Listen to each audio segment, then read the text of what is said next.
Hola chicos, ¿qué tal? ¿Cómo estáis? Espero que estéis bien, con ánimo, con fuerza y con muchas ganas de aprender algo. Espero que útil. Bueno, esperemos que útil, ¿no? Bueno, si os habéis fijado, cada vez echamos más mano a la obra, a la extensa obra, a la extensísima obra de este gran maestro de conciencia despierta del siglo pasado que fue Samael Aun Weor, ¿no? Si os fijáis, ¿vale? Hay muchos maestros de conciencia despierta, pero digamos que el jefecillo, el jefe de esta época de los maestros de conciencia despierta es, sin lugar a dudas, Samael Aun Weor, junto con su bella esposa, la maestra Litelantes. Bien. ¿Por qué hacemos tanto uso normalmente de la obra de este hombre, de Samael Aun Weor, ¿vale? De este colombiano que emigró a México y allí expandió hacia todo el mundo la obra solar, crística, etc. Porque gran parte de su obra, de su extensísimo legado de conferencias, de libros, de charlas, etcétera, etcétera. Bueno, y por cierto, está todo en internet de forma gratuita, para quien lo quiera, ¿vale? Varía la edición, pero bueno, ahí está todo, ¿vale? Porque, como digo, gran parte de su legado, de su obra, está basada en explicar, develar, adaptar, como otra de las funciones que tiene un maestro de conciencia despierta, no lo olvidemos, ¿no? La enseñanza del Cristo. ¿En qué se basa, por tanto, la enseñanza del Cristo? El Cristo suele decir: quien quiera seguirme, niéguese a sí mismo, coja su cruz y sígame. Eso, adaptado por Samael Aun Weor en esta época, a los días de hoy día, que es la misma enseñanza de hace 2000 años, porque esto, lo bueno que tiene la enseñanza solar es que no se pierde, siempre está actualizada, se puede usar siempre se puede usar, ¿vale? Para regenerarse, para, en fin, ya lo estáis viendo, todo lo que se puede hacer o todo lo que se debe de hacer en los vídeos de este canal, ¿no? El Cristo suele decir: quien quiera seguirme, niéguese a sí mismo, coja su cruz y sígame. Pues eso, Samael Aun Weor nos explica que negarse a sí mismo es eliminar el yo, es matar el yo, es morir psicológicamente, ojo, ¿vale? Esos son, cada sentencia del Cristo son libros y libros y libros, ¿vale? Y ahora en el canal estamos desarrollando esta primera, digamos, sentencia, el negarse a sí mismo, ¿no? Porque primero es morir, ¿vale? Luego, coja su cruz. Pues Samael Aun Weor nos indica que coger la cruz es seguir eliminando el ego, no a través de la sexualidad trascendental. La cruz simboliza ese cruce de energías, ese cruce alquímico entre un hombre y una mujer para regenerarse, para actualizar, para engendrar todos esos cuerpos internos, todas esas posibilidades, la conciencia, todos los estadios que están ahí perdidos y en desuso por culpa de la acción del yo, ¿vale? De igual manera que nos engendraron a nosotros a través de un tipo determinado de sexualidad, pues nosotros tenemos que hacer lo mismo, pero con una sexualidad trascendental, bien usada, bien empleada, ¿vale? Es a través de la sexualidad, de esta sexualidad trascendental, cuando el hombre y la mujer piden y oran hacia la divinidad para que se nos elimine toda la memoria yoica posible y nos recuperen anímicamente, y todas esas llamadas virtudes del alma puedan emanciparse, ¿vale? Fijaos si la cosa no trae. Y luego, sígame, es decir, dar la vida por los demás, ofrecer toda la enseñanza solar para quien quiera escuchar, para quien quiera aprender a pescar, ¿no? Para quien quiera aprender a pensar, no para que nos indiquen cómo pensar. Ojo, para eso sirve la enseñanza del Cristo, para eso sirve el que un maestro de la envergadura de Samael Aun Weor y su bella esposa, la maestra Litelantes, se sacrificasen a la hora de ofrecernos a nosotros ese legado que siempre ha estado ahí para el que lo quiera. Porque esto, ya sabéis, esto no se impone. La persona que impone todo esto está cometiendo un delito muy grave. Y más allá, si percibes algún beneficio económico, peor todavía. La ley cósmica está ahí, así que... Pero bueno, a lo que vamos. Un maestro no nace, sino que se hace. O sea, ya viene al mundo con una carga de conciencia muy activa, ¿vale? Muy despierta, pero aún así tiene que terminar su proceso, su iniciación, ¿no? Como llaman ellos. El Cristo no fue una excepción, ¿vale? Aunque se trate del ser más potente que ha llegado a la Tierra, dicho por los mismos maestros de conciencia despierta, incluso él tuvo que terminar su formación y su iniciación. Si nos fijamos en la obra, en la Biblia, se habla de los años perdidos de Jesús. Dicho sea de paso, las etapas que tiene un maestro en su vida, en su existencia, vale la pena conocerlas todas, y sobre todo la del Cristo, la del jefe, ¿no? como así lo llama Samuel Longbeo, ¿no? Yo lo llamo el capo, ¿vale? Creo que le hace gracia, pero bueno. Entonces, no hay más que ver en los apócrifos, ¿no? La niñez del Cristo cuando está reeducando, corrigiendo a los mismísimos sacerdotes del Sanedrín, ¿no? Increíble.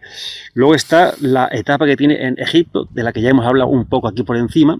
El Cristo, una de las características que tienen los maestros de conciencia despierta es la de viajar, ¿vale?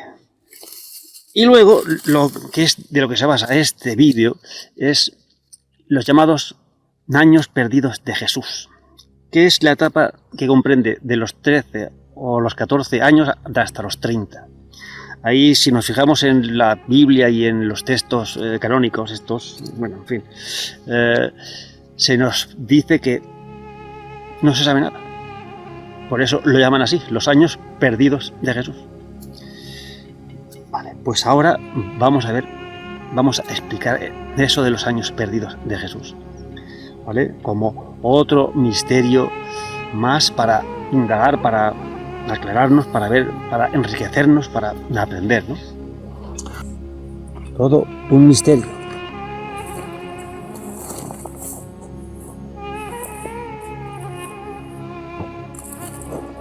¿O no?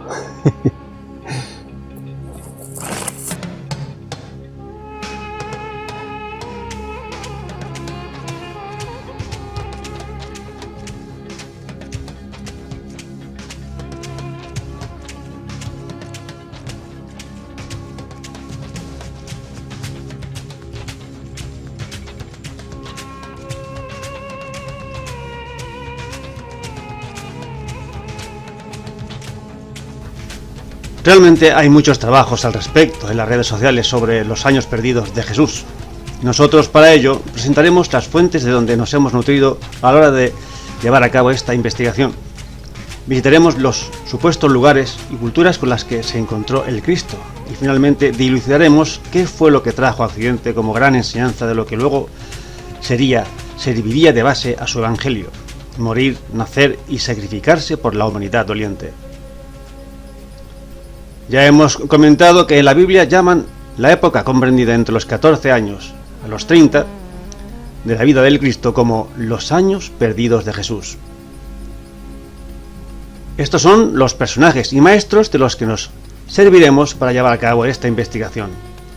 Samuel Longbeo, el avatar de esta época de Acuario, encargado junto a su bella mujer, la maestra Litelantes, de entregar la sabiduría solar.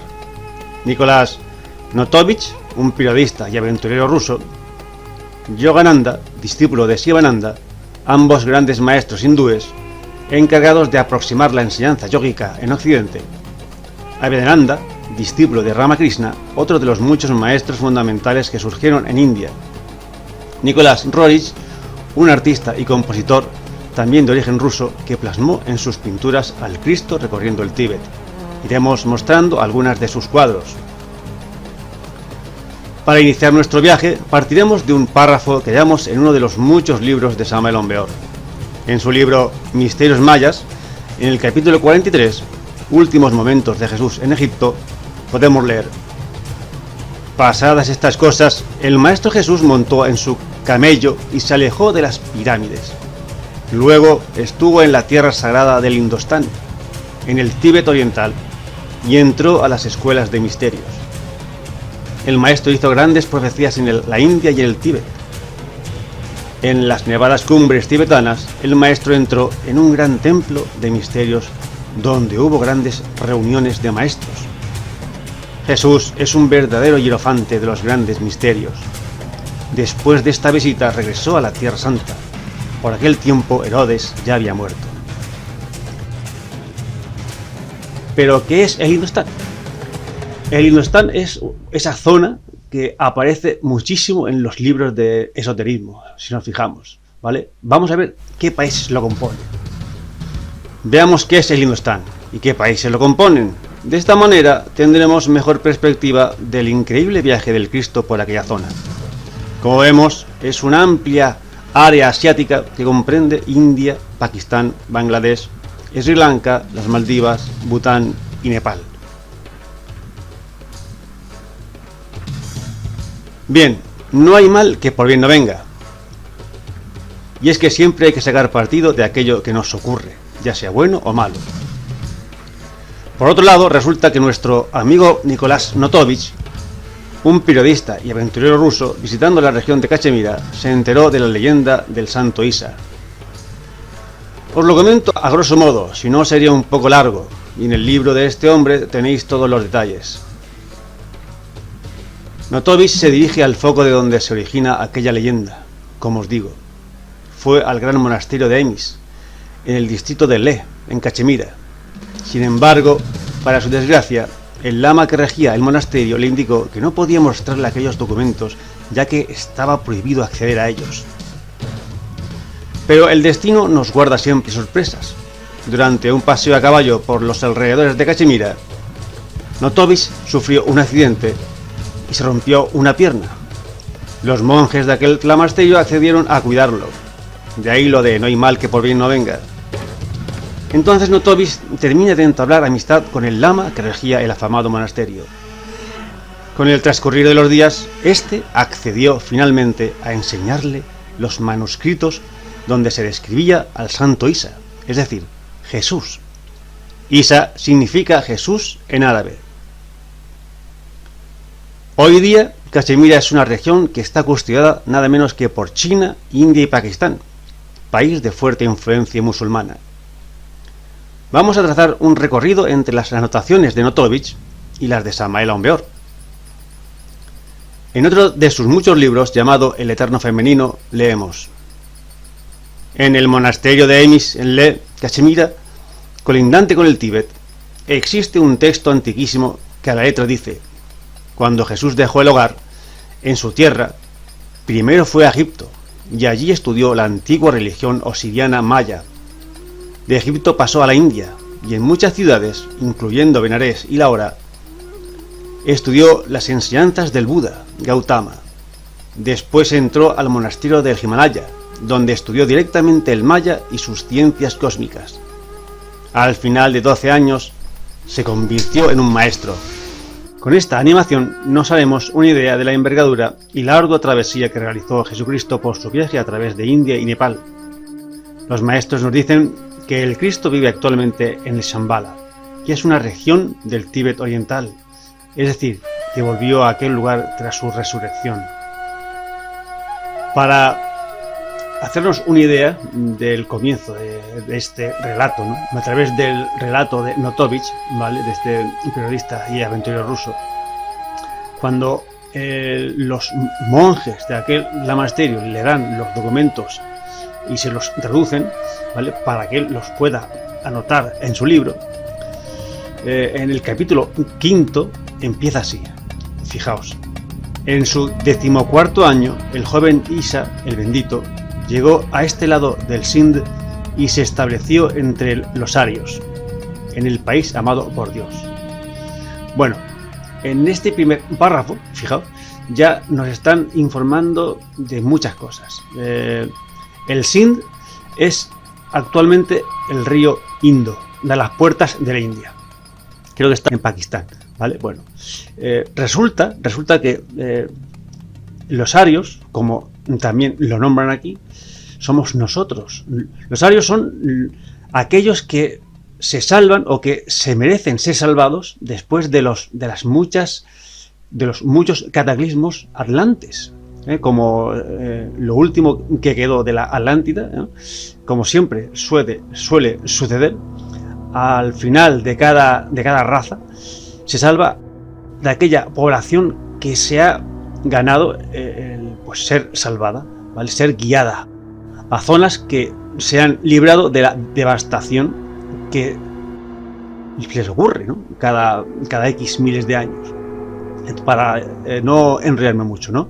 Entonces, ¿qué pasa? Que los arios se asientan en la meseta central de Asia, ¿no? Que es Pakistán, toda esa zona, es donde los arios, o sea, nosotros, los japoneses, los chinos, los americanos, los blancos, los amarillos, los rojos, los negros, ¿no?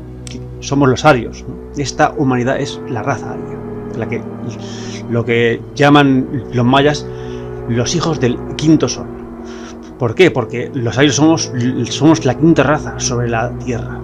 Bueno, ya lo explicaremos eso más adelante. Pero ahora vamos a lo que vamos. Entonces, en el río Indo hay poblaciones que están tipificadas como construcciones realizadas por los arios. O sea, las primeras quizá que se realizaron en aquella zona. Allí encontramos la población de Mohenjo-Daro, tan famosa, donde hay vestigios todavía del paso de los arios por aquella tierra. Vamos a ver en palabras de una experta en sánscrito qué significa la palabra ario. ¿Qué significa? El verdadero significado de la palabra es civilizado, socializado, en referencia a una persona refinada. Ese es el uso de la palabra aria. ¿Así se autodenominaban? Sí. Pero veamos qué nos encontramos en estas primeras zonas o regiones con que se encuentra Jesús. Hallamos una población eminentemente jainista. Aquí tenemos imágenes de esas zonas. Una población aletargada en su idiosincrasia por la existencia y unión con lo divino. Y el respeto hacia todos los seres vivos, que a día de hoy sigue aún vigente. Quizá el jainismo nos suene a Gandhi, quien fue un conocido jainista. Blavatsky y Samuel Aumbeor también nos dicen que el jainismo es la ciencia de Jano. Ellos se preparan durante toda la existencia para aprovechar al máximo ese trance conocido como muerte, que como ya hemos visto en anteriores vídeos, es otra constante que hallamos en el resto de las llamadas culturas solares, la maya, egipcia, japónica, hindú, etcétera, etcétera. El jainismo, dicho sea de paso, consta de 5 grandes votos. El primero de ellos es el ahimsa, la no violencia. El jainismo predica la compasión por toda forma de vida y la vida humana se entiende como una oportunidad única y extraordinaria para llegar a la iluminación. Por ello, esta religión también se asocia al vegetarianismo, en el que se valora más alimentarse de partes de vegetales que no maten a la planta para no faltar a este mandamiento. Satya, veracidad, no mentir y ser honesto sin faltar a la amabilidad. Asteya, rectitud, honradez, no robar ni cometer actos innobles hacia uno mismo o los demás, ni faltar a las normas de la sociedad. Brahmacharya, castidad, abstinencia de la vida sexual. Este aspecto debemos de saber entenderlo, pues la castidad científica, alquímica, consta de no desaprovechar las energías sexuales, las energías creadoras. Por eso hay que saberlo entender muy bien. Aparigraya, desapego de lo material. Los monjes del jainismo deben llevar una vida errante sin llevar posesiones, si acaso lo opuesto y poco más.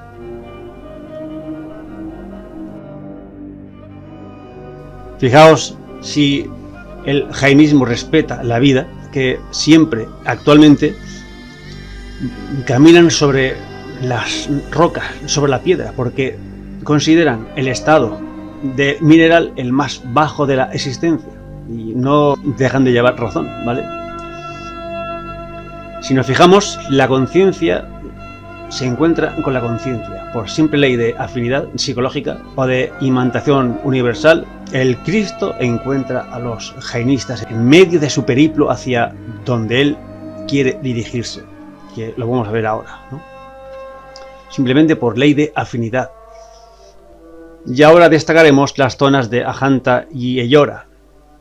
Aquí podemos ver cómo se desarrolló una cultura consciente, solar, rica en ornamentaciones a divinidades solares, Latimurti, Ganesha, columnas fálicas, es decir, lugares donde se practicaba el arcano AZF. El arcano AZF, como ya vimos, es la misma sexualidad trascendental, la unión de un hombre y una mujer para aprovechar al máximo esa unión, ese coito alquímico, para energizarse, para imantarse y regenerar sus cuerpos, creando todas las virtudes y estadios internos del ser humano para poder capacitarnos a la hora de encontrar de nuevo a nuestra divinidad interior. En esa unión se transmuta, se pide, se ora, se suplica porque le eliminen a uno toda la memoria yoica creada por nuestra profunda y dramática subconsciencia, infraconsciencia. En cuanto a la forma de construir, o mejor dicho, esculpir en la roca, vemos que es idéntica a la técnica con que se realizaron las famosas iglesias de Lalibela, en Etiopía. Para hacer cosas así se necesita algo más que un martillo y un cincel. Ciudades o núcleos poblacionales que se construyeron para facilitar aquella labor hacia la divinidad, ornamentos que se pierden en el tiempo, en la edad del hombre, ya que la naturaleza de su construcción nos indica el altísimo grado de desarrollo espiritual y por tanto científico, artístico, etcétera, etcétera, que poseían. El segundo punto a tratar lo encontramos en Puri, Ratgadiga y otras ciudades. Aunque suene a gran obviedad, el sentido del viaje del Cristo ya va dibujando cuál va a ser su destino final. Según el relato Notovich, el Cristo no tarda en decidir abandonar la comunidad jaina. Su intención es encontrarse con maestros y grupos que le muestren y enseñen en lo posible la enseñanza que heredaron de sus antepasados. Aquí pasará el tiempo necesario donde no dejará de aprender de ese otro grupo de las castas hindúes conocido como los brahmanes. Hay que indicar que el nombre de Jagannatha es uno de los nombres con los que se conoce a Krishna. Vamos a echar un vistazo a los templos y lugares de esta zona enclavados en la conocida región de Orissa, en India Oriental. En Puri, estado de Orissa, costero con el Índico, existe el templo al dios Jagannatha, como vemos en la imagen. Dentro están las tres representaciones conocidas como la estatua del dios Jagannatha, pintada de negro. Justamente la palabra Krishna significa negro en sánscrito. Está acompañada por la estatua de Baladeva, de color blanco, el hermano de Krishna, y por la estatua de su hermana Subhadra, en amarillo. Un poco más al norte, damos con el maravilloso templo al dios del sol, Surya, en Konarak, con forma de carro celeste a lo Helios griego, lleno de detalles alquimistas, columnas donde se enroscan divinidades serpénteas, otras con 7 cobras encima de su cabeza, un recorrido brindado a la memoria donde ver es aprender para la persona investigadora. Y llegamos a Rajgir, a solo 15 kilómetros de Nalanda, en el estado de Bihar. Alberga un impactante complejo de templos y monasterios. Ubicada en un pintoresco valle y custodiada por una colina cubierta de bosques siempre verdes, Rajgir fue la capital del antiguo estado de Mahapadam. El lugar está profundamente asociado al budismo, ya que el señor Buda pasó aquí muchos años y dio muchos sermones. De hecho, aquí se realizó el primer concilio budista. Cerca de allí se encuentra la ciudad de Bodh Gaya, lugar donde el Buda Shakyamuni lograra la iluminación debajo del llamado árbol Bodhi. Ahora iremos entendiendo mejor la ruta del Cristo. Pero, ¿quiénes eran los brahmanes? Aquí podemos ver una comunidad de brahmanes recitando a día de hoy, tras miles y miles de años, todos los mantras y conjuros sagrados, en la llamada tradición oral. En forma resumida diremos que se trataba de la casta sacerdotal, donde solo estos pueden oficiar la liturgia sagrada exactamente como en la religión hebrea. Y es que la India es la cuna de todas las religiones arias. Según Blavatsky, Abraham, el primer patriarca hebreo, fue uno de los mayores brahmanes de la India hasta que se opuso ante esta casta que todo lo dominaba, y de este modo tuvo que huir a Próximo Oriente. Su nombre lo dice todo, Abraham, es decir, el no brahman. Y así también nace el budismo, gracias a la continua confrontación del Buda ante esta casta que se había olvidado y que sigue olvidándose del servicio a los demás. Como vemos, hay una gran similitud también con el Cristo, cuando se enfrenta ante el Sanedrín. Y ello nos recuerda para qué vienen los maestros también, para poner orden al desvarío, el olvido, el inmovilismo, la malinterpretación, etc. También decir que Jesús debe de huir, ya que, como otros antes, incluyendo al mismo Buda, sus continuos enfrentamientos con los brahmanes ponen su vida en riesgo. Ahora, la ciudad con que se encuentra no es otra que Banarés, la antigua Varanasi, la primera ciudad importante viniendo del este del estado de Uttar o Uttar Pradesh, regada por el río sagrado Ganges. Una de las ciudades santas de la India, de obligada peregrinación, como actividad obligada de la persona espiritual, llena de leyendas y misticismo. Se haría muy largo contar su historia, resaltaremos únicamente que es en Benarés donde se celebra el festival más importante de la India, el Festival de Kumbh Mela, un lugar, por cierto, de encuentro de maestros con los maestros que los formaron. Traspasó la montaña y fijó su residencia en el país de Gautamidas. Nos estamos refiriendo a un lugar entre el estado de Nepal y la región de Uttar Pradesh. Pero, ¿cuál es el país de los Gautamidas? Para ello nos vamos directamente a la vida del Buda, a su lugar de nacimiento, en el extinto reino de Sakya, una región a los pies de los Himalayas. Los Sakyas formaron un estado republicano independiente, conocido como Sakya Ganarjya. Su capital fue Kapilavastu, que se encuentra cerca de la frontera entre el actual Nepal y el estado de Uttar Pradesh, en India. El mismo nombre del Buda nos indica su procedencia: Siddhartha Gautama, el Buda Shakyamuni.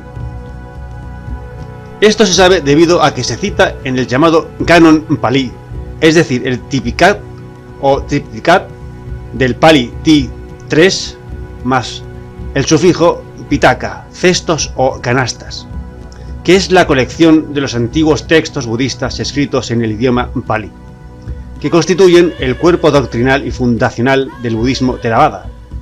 Aún quedan restos allí.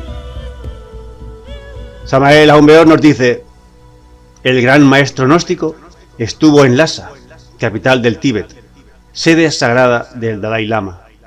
Jesús visitó la catedral de Yokan, la santa catedral del Tíbet. Fueron tremendos los conocimientos que Jesús adquirió en todos esos países y en todas las antiguas escuelas de misterios. Aquí podemos ver lo que queda de este increíble monasterio catedral. Ya vemos el mismísimo maestro Samael lo llama Santa Catedral del Tíbet, como siempre uno lee y no capta el mensaje de las palabras. Esta es la imagen más venerada del Buda dentro del budismo, la que más veces habremos podido ver. Yogananda y Abhedananda. Este último fue discípulo directo del maestro Ramakrishna, quien tras el alboroto que Notovis originó en su descubrimiento, se personó al lugar, a Ains, en Cachemira. Recordad, para certificar aquellos documentos. Ni que decir tiene que así lo hizo. Y es que nada pasa por casualidad. Pero no solo lo hizo él, sino también ese otro maestro y divulgador llamado Yogananda. Comentemos algunos párrafos al respecto. Existe en la India un sólido legado tradicional, considerado fidedigno por notables metafísicos, y compuesto por conocidos relatos que figuran en manuscritos antiguos, donde se narra que los magos de Oriente que viajaron a Belén con el propósito de ver al niño Jesús eran en realidad grandes sabios de la India. Y no solo los maestros de la India visitaron a Jesús, sino que él, a su vez, les devolvió la visita. Vemos como Yogananda también reitera en su sabiduría la estancia y vida del Cristo en el Indostán. Este libro, que veis aquí, es de los que hay que tener sí o sí, ¿vale? Os invito a que lo leáis porque es apasionante, ¿vale? Todos los libros de estos maestros hindúes no tienen desperdicio. Parece que sean novelas de estas de las que te ponen y se leen en un santiamén porque son apasionantes, ¿vale? Entonces son enriquecedoras, llenas de experiencias, de vivencias, de sabiduría, en fin, ¿vale? Para que veamos que la vida de un maestro de conciencia despierta es pura sabiduría. En fin, os invito a que lo leáis, ya veréis, no tiene desperdicio.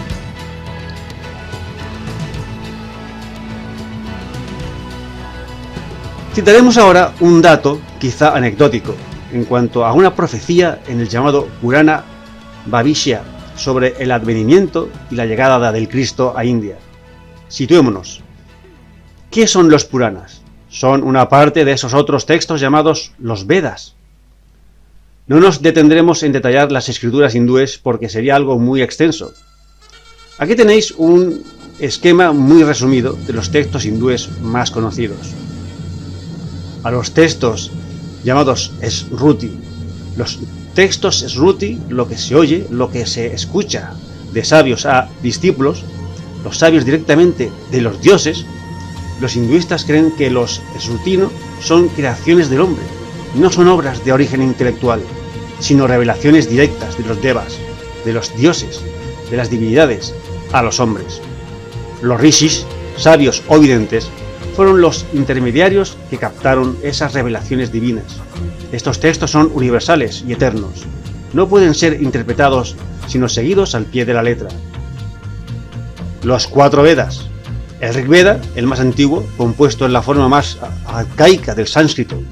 La mayor parte del texto de los siguientes 2 Vedas provienen de este primero. El Ayurveda Veda, el libro de los sacrificios, que es un 80% de su texto proviene del Rig Veda. El Sama Veda, que contiene los himnos del Rig Veda, ordenados para ser cantados. Y luego tenemos el Atharva Veda, el libro de los rituales. Seguimos con los Upanishads, que son más de 200 libros con leyendas místicas y explicaciones filosóficas. Otros textos sagrados son los Smriti, lo recordado, la tradición. Los 18 Puranas, historias, textos mitológicos y decenas de pequeños Puranas. Y los Itihasa, lo que así sucedió, que son historias épicas en verso. Luego tenemos el texto del Mahabharata, de más de 100.000 versos,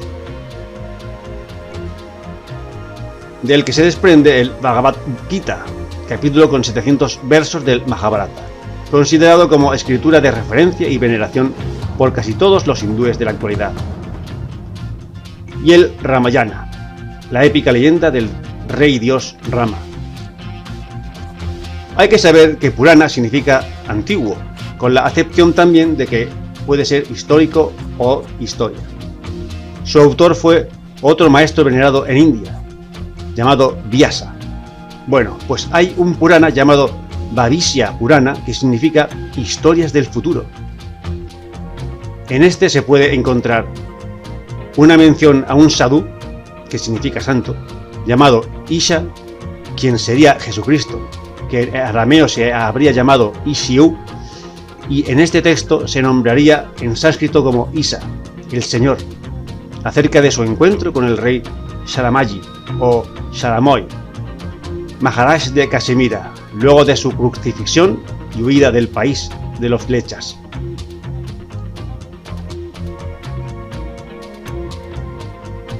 El gran legado del Cristo a la humanidad. Bien, para ir terminando, el Cristo estuvo en India. Allí aprendió una serie de verdades, nuevos parámetros, una sabiduría que luego trasladaría a Occidente. Preguntémonos cómo podríamos identificar esa traslación, esa adaptación de lo aprendido a Occidente. Ya hemos visto que uno de sus objetivos prioritarios en sus destinos era visitar la región de su hermano Siddhartha Gautama, el Buda Shakyamuni. Es decir, Jesús se nutre directamente de las fuentes del budismo, un budismo dominado ya por la casta de los brahmanes, al igual que la ralea del Sanedrín en Israel, es decir, solo para ellos. Si repasamos bien esto, nos encontramos con una extraña coincidencia, porque existen casualmente 3 tipos, a grosso modo, de budismo. Uno de ellos es el budismo Theravada, que consiste, como todos sabemos, en el autoconocimiento de sí mismo.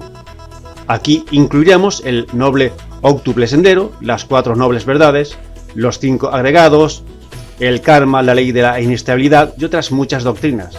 Es decir, esto sería el negarse a sí mismo, el morir psicológicamente. El budismo Mahayana, basado en hacer hincapié en el ideal del Bodhisattva. Como esta palabra implica, el Bodhisattva es aquel que se dedica a la realización espiritual más elevada. Literalmente, Bodhisattva quiere decir aquel que se inclina a la iluminación. Pero no se dedica a ella solo por su propio beneficio, sino por el de todos los seres vivos. Es decir, dar la vida por los demás. El sacrificio, el sacro oficio. Y luego tenemos el budismo Vajrayana, también llamado el budismo esotérico. Vajra o dorje significa rayo. El escudo del Vajrayana son 2 dorjes cruzados. Es el arcano AZF, es decir, coger la cruz. Es el nacer. Vaya. No es un mantra, es una interjección mía. Porque no es que estemos afirmando que la doctrina, la base doctrinal del Cristo, sea una adaptación expresamente de los tipos de budismo que hay en la India. Simplemente hacemos una comparativa. No estamos afirmando tal cosa, pero sí lo estamos comparando. Y asombrosamente coincide la doctrina del Cristo con la doctrina hindú. Es así. Así que cada uno que piense lo que buenamente pueda o quiera. De hecho, no nos extrañe que nos vamos a encontrar a los maestros hindúes comentando y explicando e interpretando 1000 veces mejor la doctrina del Cristo que los propios místicos o los religiosos de aquí, de Occidente. Eso no nos quepa la menor duda. Bueno, chicos, espero que os haya gustado el vídeo y que os haya enriquecido pues, un poco más, ¿no? A todo aquel que le gusta la vida de los maestros, pues yo qué sé, esto nos viene bien. Siempre es agradable repasar la vida de los maestros, como hemos nombrado antes, ¿no? Como hemos comentado antes, porque es 100% enriquecedora, ¿vale? Por mi parte, nada más. Si queréis comentar algo, ahí en los comentarios, yo los dejo siempre abiertos, me da igual, porque, ¿vale? Y nos vemos en el próximo vídeo, si no pasa nada. Gracias por venir, gracias YouTube por dejarnos subir estos contenidos, estos extraños contenidos, y ya está. Muchas gracias por venir. Ser buenos y ser felices, sabiamente. Gracias por venir.